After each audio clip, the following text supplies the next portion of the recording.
Martha Jennings had always prided herself on being a patient mother. She raised 3 children, mostly on her own, after her husband left when the youngest was 5. She worked 2 jobs, packed lunches at 4 a.m., helped with math homework she barely understood, and cried in silence when the house was finally quiet.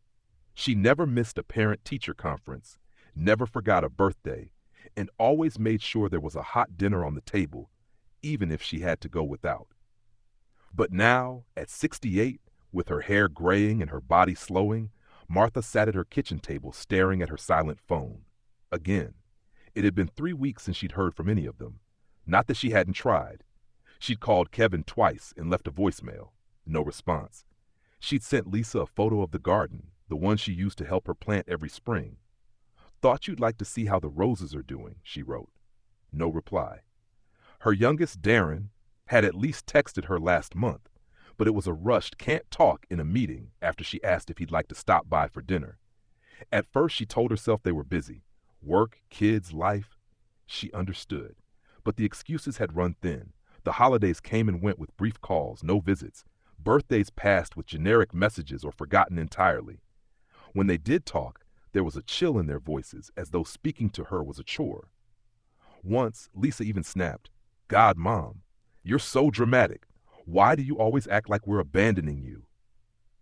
Martha felt a familiar sting in her chest, a mix of sadness and guilt. Had she done something wrong? Had she expected too much? She'd sacrificed so much for them. Wasn't she owed a little warmth in return? But that morning, sitting alone with lukewarm coffee and a heart full of silence, something shifted in her. Not anger, not bitterness, resolve. She would stop begging for scraps of attention. She would stop chasing after love like a child running after a balloon in the wind. If they had no room for her in their lives, she would make room for herself in her own. But first she had to change something deeper, her approach. She pulled out a notebook and began to write. Not a letter of guilt, but a plan. 1. Stay calm. No more emotional texts. No more long voicemails soaked in tears. They weren't helping. If anything, they made her children feel pressured and retreat further. From now on, she would communicate without desperation. If she reached out, it would be with grace, not guilt. 2. Set boundaries. She realized she'd allowed a pattern to form, one where she was always the one giving, forgiving, initiating. She had to stop letting herself be treated like an afterthought. That didn't mean cutting anyone off. It meant protecting her emotional space. If Lisa called just to complain and hang up, she wouldn't sit silently absorbing it. If Kevin only reached out when he needed money, she'd say no, calmly, firmly, kindly. Rebuild her own life. For years, her identity had revolved around being their mother. Now she would reclaim the parts of herself that had been dormant.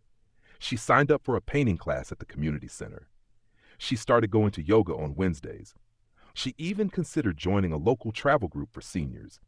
The thought of exploring somewhere new, of sharing a meal with people who asked questions and listened to answers, made her heart flutter.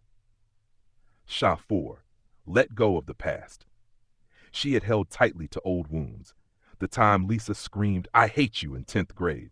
The day Kevin didn't visit after her surgery. The way Darren rolled his eyes at her advice. But dragging those moments behind her like a sack of stones wasn't helping anyone. It was time to forgive. Not for their sake, but for hers. 5. Communicate with clarity.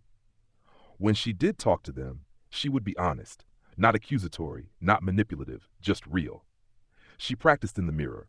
"I love hearing from you. When I don't, I feel hurt and left out.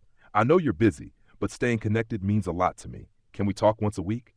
That was simple, direct. It honored her feelings without blaming them for them. Weeks passed. At first, not much changed. But Martha didn't waver. She kept living. She baked a pie and brought it to her neighbor. She joined a book club. She learned to say no to things that drained her and yes to things that lit her up. Then, one Sunday afternoon, her phone rang. "Lisa." "Hey, Mom," she said, her voice softer than usual. I've been thinking about you. I'm sorry I've been distant. I guess I didn't realize how that felt for you." Martha took a breath. "Thank you, sweetheart. That means a lot. I've missed you." There was a pause. "I miss you too." A week later, Darren showed up on her porch with a pizza and an apology. "I've been a jerk," he said. "Work's been insane, but that's no excuse. You deserve better. Even Kevin, who'd always been the most emotionally closed, called and asked if she wanted to join him and the grandkids at the park. She did, but this time, not because she was desperate to be included, but because she wanted to be there. The relationships weren't perfect. Some wounds took longer to heal, but something had shifted. Not because Martha forced change, but because she stopped trying to control it. She focused on becoming whole rather than being needed. One night, sitting with her journal, she wrote, "I can't make my children see me, but I can make sure I never stop seeing myself." She smiled, shut the book, and looked out at the stars. She had raised children. Now she was raising herself. And in doing so, she'd found peace, the kind that didn't beg or demand, but simply lived.